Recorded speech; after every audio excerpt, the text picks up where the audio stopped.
배우가 사는 법.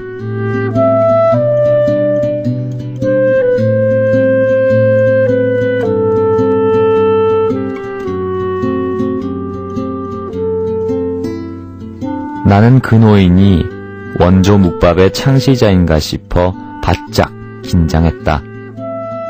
그러나 그러기에는 젊어 보였다. 몸빼를 입고 있었고 얼굴에 선이 강인했으며 어딘가 모르게 기품이 있었다. 진작 그 노인의 상을 보았더라면 그 집의 음식에 대해 짐작할 수 있었을 것이다. 그 얼굴은 자신의 인생을 살아온 사람만이 가질 수 있는 그런 얼굴이었다.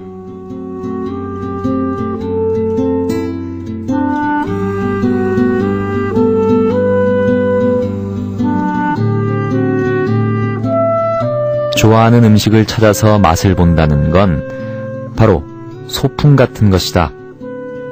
가기 전날부터 가슴이 설레고 살짝 땀이 배도록 걸어서 가는 수고도 마다하지 않으며 담소를 나눌 동무들이 있으면 더욱 좋다. 보물찾기처럼 예상치 않았던 것을 얻는 행운을 만날 수도 있다.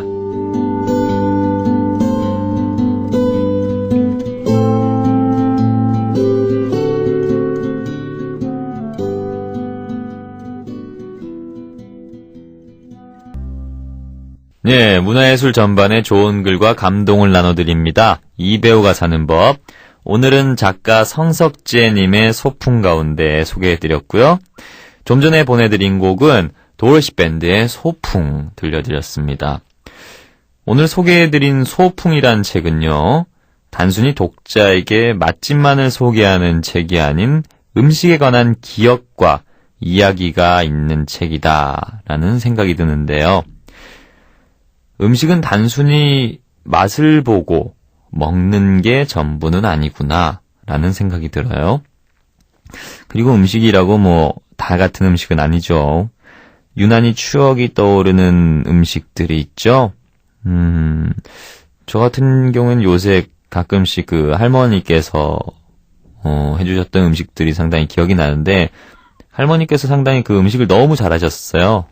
정말 웬만한 한식집에서 먹는 요리보다 더 맛있었던 기억이 있는데, 요리 실력도 원체 출중하셨는데, 그런 맛있는 그 손이 많이 가는 음식들보다 오히려 더 기억에 남는 게 그냥 단순히 밥에다가 마가린이라고 그러죠. 마가린 넣고 간장 넣고 이렇게 비벼서 이렇게 계란 넣고 이렇게 비벼가지고 어린 저와 동생, 사촌, 이렇게 있는데 배고플 때마다 이렇게 간식처럼 만들어주시고 그랬었는데, 그때 어릴 때 먹어서 그랬나? 요새는 최근엔 먹어본 적이 없어요. 근데 할머니께서 비벼주시고 만들어주셨던 그 별거 아닌 볼품없는 그냥 계란밥이 정말로 맛있었던 기억이 있어요. 근데 그 당시가 할머니에 대한 정도 많이 느낄 때였고, 할머니와에 대한 어떤 다양한 정말 많은 추억들을 가지고 있는 그것이야 바로 그 음식에 그 계란밥 안에 다 담고 있지 않았나 생각을 합니다. 그래서 그 음식을 그리워한다라는 것은 그 시절에 돌아가셨던 할머니가 또 그리워지기도 한다라는 것과 똑같이 연결이 되겠죠. 그렇듯이 음식이란 단연간의 경험, 노하우, 추억, 그런 것도 있겠고, 소위 말하는 감이라는 나름대로의 느낌으로 맛있는 음식을 또 완성시키기도 하죠. 인생도 그 몇 번의 시행착오를 거쳐서 재료를 준비하다 보면 일종의 감이라는 게 생기잖아요. 이 길이 아니구나. 이 길은 맞구나. 그런 의미에서 음식과 인생은 참 닮은 것 같다라는 생각이 듭니다. 소풍이라는 책 한번 읽어보시길 바랄게요. 네. 갑자기 계란밥이 먹고 싶네요. 노래 한 곡 듣고 오겠습니다. 여행 스케치가 부릅니다. 기분 좋은 상상. 네, 사연이 또 도착을 했군요. 사연 하나 또 보겠습니다. 박혜경님의 사연입니다. 중기님 안녕하세요. 호국보훈의 달인 6월 얼마 전까지는 황금 연휴까지 있었는데 중기님은 어떻게 6월을 보내고 계신가요? 저는 온몸이 다 쑤십니다. 이유인즉슨 황금 연휴 때 400평 규모의 감자밭에 가서 감자를 캐느라고 쉼없이 일을 했기 때문이죠. 지금은 바야흐로 농사의 계절. 올해 처음으로 감자 농사를 지으신 아버지께서 감자 수확을 도와달라고 하시는데 나 힘들다고 안 갈 수는 없는 일이고 자신은 없지만 그래도 연휴라 나름 쉴 수 있을 것도 같고 피곤함을 풀면 되겠다 싶어서 그저 열심히 할 각오로 밭으로 갔더랬죠. 행여나 따가운 햇살에 화상이라도 입을까 하여 위아래로 긴 옷을 챙겨 입고요. 머리에는 모자를 쓰고 거기에 수건까지 둘러써가지고 설라문에 햇볕 하나 들지 못하도록 무장을 했더랬죠. 광활해 보이던 감자밭이 조금은 걱정이 되었지만 그래도 5명이서 하면 금방 하겠다는 생각에 열심히 감자를 캤습니다. 호미질을 할 때마다 까만 흙 속에서 어른 주먹만한 것부터 해서 테디베어의 눈 크기만한 것들까지 그야말로 주렁주렁 감자들이 자꾸만 나오니까 재밌더라고요. 하지만 재미는 여기까지였습니다. 60에서 70m가량의 밭고랑 2개를 해치우고 나니 허리, 등 할 것 없이 여기저기 쑤시고 아프고 햇볕 들지 말라고 썼던 모자와 수건은 어찌나 무겁든지 목을 들지 못하도록 아프더라고요. 그 여파로 인하여 연휴 후에는 손가락 하나 꼼짝달싹 하기 싫을 만큼 여기저기 아파가지고 하루 종일 시체놀이만 했네요. 준기씨가 신청곡 틀어주시면 다 나을 것 같아요. 신청곡은 부활의 사랑이고요. 앞으로는 시장 가서 감자 살 때 절대로 하나 더 달라거나 하는 행동을 하지 않을 것 같습니다. 농사일이 얼마나 힘든 것인지 정말로 뼈저리게 느꼈으니까요. 이 땅의 모든 농민들에게 감사를 전하면서 이만 줄이겠습니다. 네. 그죠. 볼 때는 쉬워 보이고, 또 이게, 먹을 때도 사실 그 농민 여러분들의 그 구슬땀, 힘든 그 모습들 잘 떠오르지 않고 느껴지지도 않죠. 예, 와닿지도 않고요. 직접 이렇게 느껴보셨으니까 앞으로는 감자 하나 먹을 때도 정말 많은 생각을 하시겠군요. 감자뿐이겠습니까? 모든 또 우리 식탁에 오는 그 모든 식재료들, 그것들 전부 우리 농민 여러분, 수많은 분들의 또 구슬 땀방울, 눈물과 땀방울이 섞여 있는 바로 그런 소중한 것들이죠. 남기지 말고 먹어야겠고요. 예, 항상 그분들에 대한 고마움을 느끼겠습니다.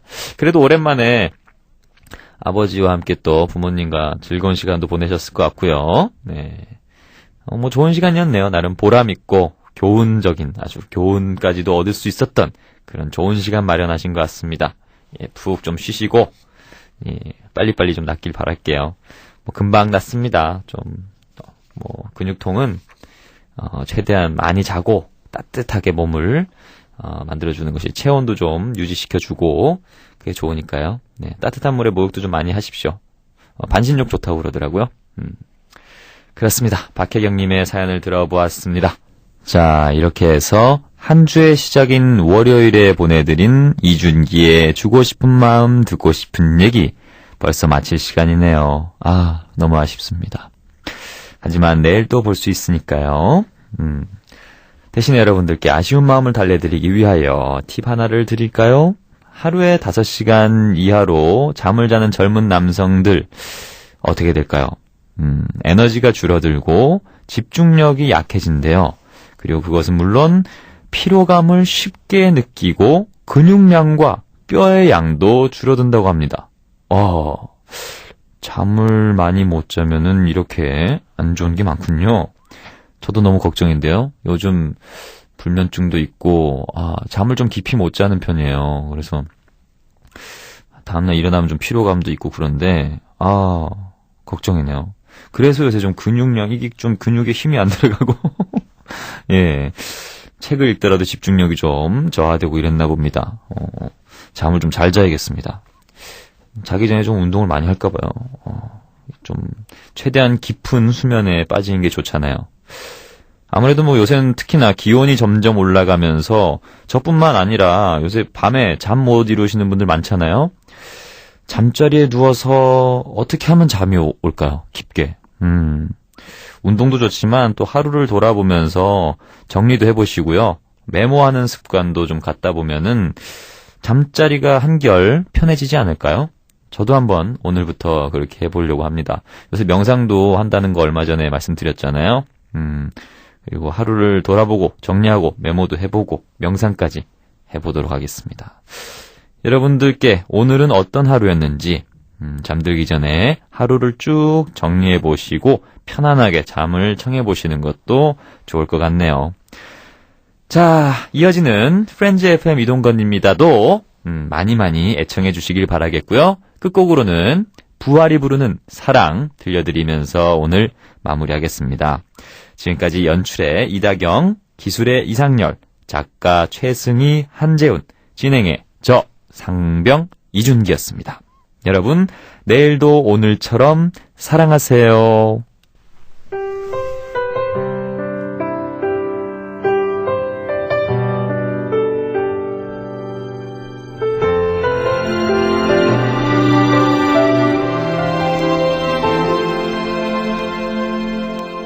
사랑이었던 걸 모르고 만났었다면 헤어진 후 느끼게 된다고. 시간이 흘러서 보고 싶어질 즈음 아픔이란 게 찾아오고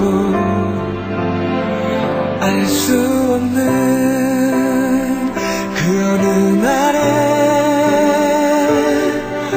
그리움이 다가오고 돌아가려 해보면 이미 멀어져가는 슬픈 얘기가 만들어지고